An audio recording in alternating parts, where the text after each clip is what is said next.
habol! Hello, good morning po sa lahat ng listeners ng 93.9 IFM. Ako po si Elisa Bonobra from Team Apple. Wow!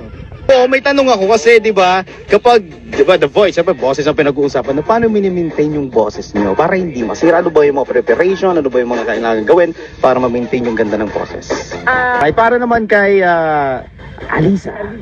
Sa akin po, para ma-maintain yung boses po, disiplina sa sarili. Alamin yung mga bagay na hindi talaga pwedeng gawin, lalo na pag singer ka. Yun! Kuyak po. Wala pa na, Parks, wala pa. At, siyempre, may tanong dito. Idol. Sabi nila, ano pong madalas yung orderin sa karinderya? Karinderya? Nakakarinderya na pa ba kayo? Oh! Oh, ano yung paborito nyong orderin sa karinderya? Si Alisa. Sa akin naman po, para sa akin, kare-kare. Kasi yung kare-kare sa baw pa lang, wow. Wow! Kare-kare yun yung may alamang. Opo. Yun, sarap yun. Kay Jason B. Ako Bicol Express. At may nagtanong dito, saan daw kayo madalas pumunta pag wala kayong gig? Ayan! Sa Paco, Manila, di ba? Opo. From Paco, Manila. Okay. Ako po, makikita niyo po ako sa Luneta. Sa Luneta! Kasi po doon kami nagtitinda.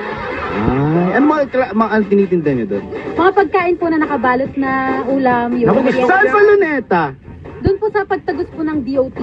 Akala Street po. Oo. Akala ko doon sa monumento ni Daguhoy. Hindi pa yun. Si Jose Rizal dun sa Luneta. Ayaw nga pala. Madalas ako doon, sa Calao. Oo, sa Calao. Doon ako laging nagtatambay. Lapit sa library. Alam na. Oo, di ba? Naghihintay siya Ng mga seaman. Maraming, di ba maraming seaman doon? May kasi booking to eh. Buset. Hindi, joke na. Ayan. Si Alisa. Saan po nakatira? Nakatira po kami. Akala ko sa puso ko. Sa Paco, Manila po. Sa Paco, Manila.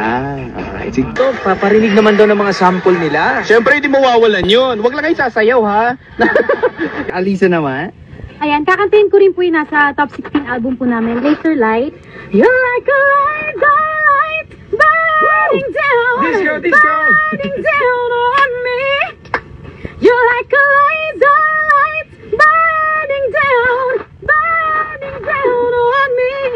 You make me feel good, you make me feel safe, you make me feel like I could live another day. You make me feel good, you make me feel safe, you know I wouldn't have it any other way.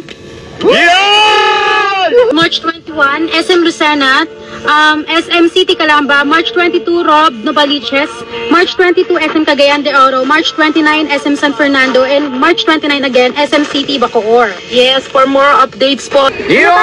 Binabati ko po lahat ng Alisa Natix na nakikinig dyan. Alam ko, live na Yan, live kayo dyan. patigil mo nga. Ako